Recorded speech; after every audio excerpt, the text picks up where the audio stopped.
Salut à toi, c'est Alex et bienvenue dans cette nouvelle vidéo sur la chaîne YouTube spécialement conçue pour les coachs sportifs. Et dans cette vidéo, aujourd'hui, on va regarder comment devenir un coach à succès et plus précisément, quelles sont les étapes pour devenir un coach sportif à succès et les différents niveaux pour vivre au final confortablement de son activité.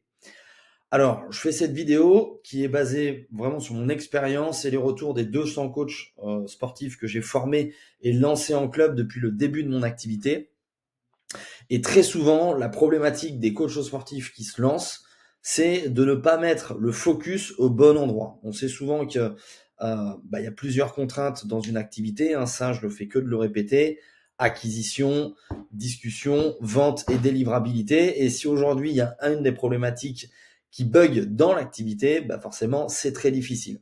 Alors juste avant de vous dévoiler les 4 étapes qui vous permettent de devenir un coach à succès, si tu veux qu'on fasse un bilan sur ton activité et que je te coach, réserve un rendez-vous juste en dessous de la vidéo, c'est 100% gratuit et je te ferai un plaisir de te coacher. Bon, revenons sur les différentes étapes.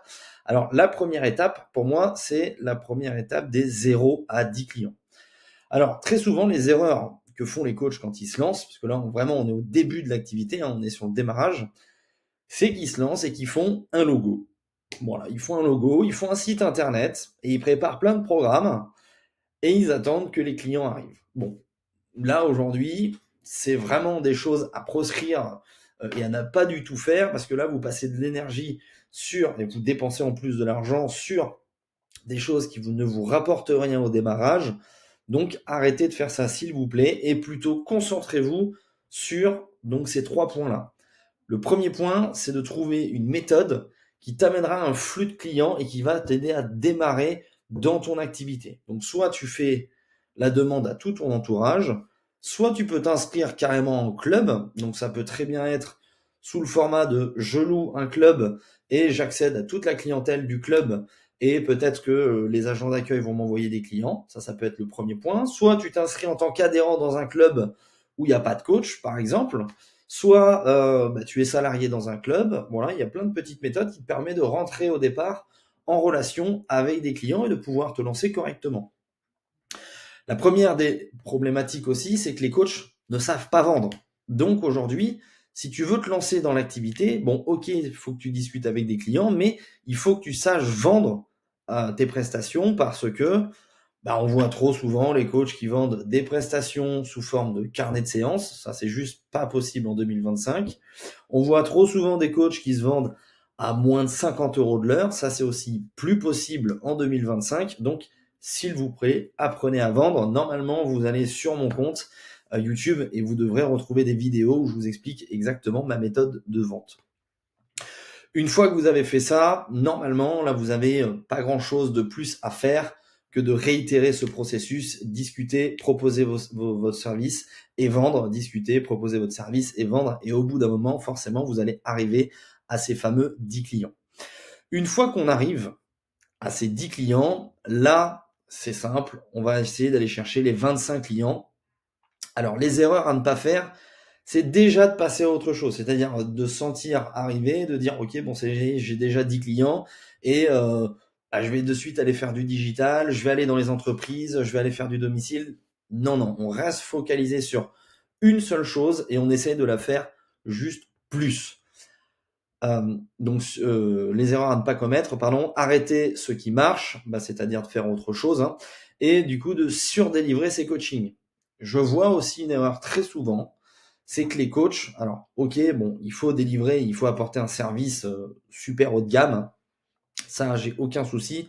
J'entends par surdélivrer de refaire un programme toutes les semaines à l'ensemble de ses clients. Ça c'est juste pas possible aujourd'hui. Les clients, ils ont besoin d'assimiler les programmes, ils ont besoin de faire évoluer gentiment et de mettre en place les actions que vous leur demandez. Arrêtez d'aller bosser trop sur vos programmes, coachez vos clients, appelez-les, ça sera beaucoup plus efficace que de surdélivrer à faire des programmes. Ça n'a aucun intérêt ici à votre stade de business. Ce qu'il faut faire, c'est faire tout simplement plus de ce qui marche. Donc, c'est-à-dire, je vais voir des gens, je propose mes services et je vends encore plus. Ça, c'est la base des bases. Restez smart. Alors, je dis restez smart parce qu'il y en a qui compliquent de suite les choses, à faire des trucs abracadabrants, à ce niveau-là encore d'activité. En fait, on a juste plus d'expérience que quand on débute, donc on sait mieux vendre, ça c'est sûr. On commence à voir des gens qui ont des résultats et donc on récolte des témoignages. Vous n'avez pas plus à faire pour l'instant. Vous n'allez pas faire d'autres choses. Restez concentré sur ce qui marche.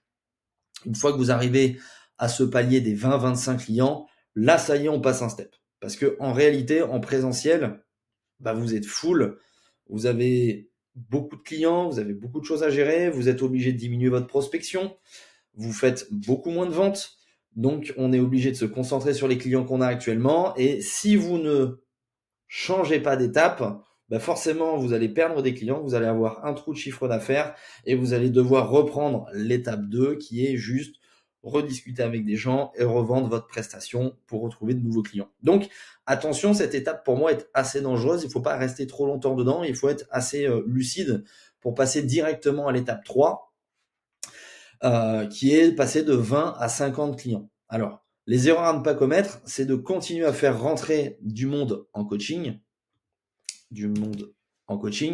Pourquoi? Parce que comme je vous expliquais juste avant, si vous faites rentrer trop de monde et que vous êtes trop full, dès que vous allez perdre du client, alors déjà d'une part, si vous êtes trop full, il n'y a plus de prospection, il n'y a plus de nouveaux rendez-vous, donc vous coupez votre pompe commerciale. Et deuxièmement, dès que vous allez perdre des clients, vous allez avoir un trou de chiffre d'affaires. Bon, normalement, vous êtes assez à l'aise, mais ça n'empêche que c'est pas progressif et ça va vous engendrer du stress. Donc l'idée, c'est à ce moment-là de ne pas rester seul. Ça, c'est hyper important parce qu'il faut aussi échanger avec d'autres coachs qui fonctionnent sur le marché. Ils vont vous donner des idées, ils vont vous apporter pas mal de choses. C'est hyper important de commencer à ouvrir un petit peu ses œillères et de discuter avec d'autres personnes. Et rester à des prix bas, là, c'est juste plus possible. En fait, vous avez trop de monde. Donc, si vous avez trop de monde, c'est que vous avez du succès. Donc, augmentez vos prix, passez à un step plus haut. Et ça, c'est souvent les erreurs que font les coachs. C'est qu'ils restent au même tarif. Alors que s'il y a du succès, pourquoi pas augmenter, quoi. Donc, ce qu'il faut faire ici, se structurer via des applications. Ça, c'est hyper important de commencer à structurer son activité. Par exemple, très simple, vous pouvez prendre une application de coaching. Moi, j'utilise VirtuaGym. J'ai des coachs qui utilisent Azeo chez nous. Voilà, il y a pas mal de bonnes applications sur le marché, XFIT aussi. L'idée, c'est tout simplement, dès que vous allez créer des programmes, vous allez les enregistrer dans cette application. Ce qui fait que les nouveaux clients qui vont rentrer, vous allez pouvoir affilier directement des programmes, effectuer quelques modifications, bien entendu, mais vous allez gagner un temps monstrueux sur la délivrabilité. Donc, commencez dès ce niveau-là à utiliser une application si vous n'aviez pas les moyens avant. Si vous avez les moyens avant, commencez à les utiliser à ces applications de coaching dès l'étape 2. Ok? Avant ça, aucun intérêt. Vous n'avez pas de rentrée d'argent. Donc, l'idée, c'est de dépenser le moins possible et de voir juste, de tester un petit peu ce qui marche. Pour revenir à l'étape 3, une fois que vous avez cette application, ça, c'est le premier point. L'autre point aussi, c'est aussi de posséder et de commencer à construire un bassin de clients. Donc, l'idée de ce bassin de clients, ça va vous permettre de pouvoir obtenir une clientèle que vous allez faire construire au fur et à mesure et sur lesquelles vous allez lui proposer derrière du coaching ou des offres de coaching et donc faire évoluer vos offres. D'accord? Donc, c'est trouver un nouveau canal d'acquisition. Donc, imaginons que vous êtes en club, vous n'allez voir que les gens en club. Là, pourquoi pas utiliser un réseau social. Moi, j'utilise principalement Instagram qui fonctionne très bien. Et commencer à trouver de nouveaux clients sur ce réseau social. Les réseaux sociaux, quoi qu'il arrive, à un moment donné, ça sera hyper important pour pouvoir scale. Donc, c'est-à-dire aller chercher plus de volume client et donc plus de chiffre d'affaires et créer une grosse entreprise, ou en tout cas une entreprise qui est au-delà de l'auto-entreprise, parce que en fait, c'est un système qui va travailler pour vous et vous faire évoluer dans le temps. Là, si vous restez uniquement au final sur votre activité en club, vous allez plafonner.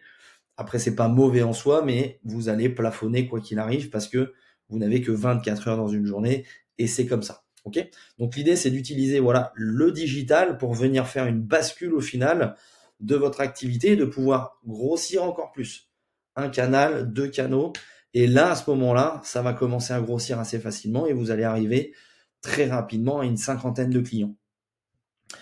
L'étape numéro 4, sur laquelle, du coup, moi, j'ai pu expérimenter mon coaching et ma délivrabilité par rapport à mon entreprise. Les erreurs à ne pas faire, c'est de ne pas investir ou de ne pas se former. Si vous restez avec vos croyances à l'heure actuelle, vous allez être complètement débordé. Et en plus de ça, à ce niveau-là, si vous voulez vraiment avoir une grosse entreprise, il faut utiliser des gens qui ont de meilleures compétences que vous. Parce que si c'est vous qui le faites, vous allez vous, alors je ne vais pas dire vous casser la gueule, mais vous allez vous disperser et diluer votre énergie dans ce que vous êtes bon à faire. Car si vous êtes bon à coacher, restez dans cette optique-là. Coachez les gens, restez dans votre dynamique d'aider ces gens-là, mais n'allez pas chercher à, je sais pas, faire des trucs abracadabrants avec les réseaux sociaux, n'allez pas chercher à inventer des nouvelles méthodes, restez focus sur votre zone de génie, hyper important.